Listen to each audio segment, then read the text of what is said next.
வம்பு விழும் குழாய் மாலை தோள்மேல் கையன ஆளியும் சங்கமும் ஏந்தி நம்பர் நம் இல்லம் புகுந்து நின்னார் நாகரீகர் பெரிதும் இளையர் செம்பவளம் இவர் வாயின் வண்ணம் தேவர் இவரது உருவம் சொல்லில் அம்பவளத் திளையேயும் ஒப்பர் அச்சோ ஒருவர் அழகியவா. சேலம் அம்மாப்பேட்டை மெயின் ரோட்டில் உள்ள ஸ்ரீ சௌந்தரராஜ பெருமாள் தேவஸ்தானம். இந்த தேவஸ்தானமானது சுமார் 100 வருஷங்களாக இந்த எம்பெருமான் கோயில் கொண்டு அருள் பாலித்து வருகிறார்.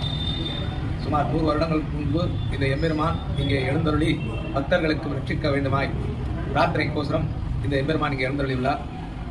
இந்த பாசுரமானது வம்பு விழும் துழாய் மாலை என்ற பாசுரம் நாகப்பட்டினம் ஸ்ரீ சௌந்தரராஜ பெருமாளுக்கு திருமங்கை ஆழ்வாரால் மங்களாசாசனம் செய்யப்பட்டது. இந்த பாசுரம் இந்த எம்பெருமானுக்கு வம்பு விழும் துழாய் மாலை என்கிற பாசுரம் எம்பெருமான் இந்த சௌந்தரராஜனுக்கு பொருந்தும் என 1932 திருமலை திருப்பதி தேவஸ்தானம் சின்னஜீய சுவாமிகளால் மங்களாசாசனம் செய்யப்பட்டது. அதைத் தொடர்ந்து இந்த கோவிலில் சௌராஷ்டிரா சமூக மக்களால் நிர்வகிக்கப்படுகிறது.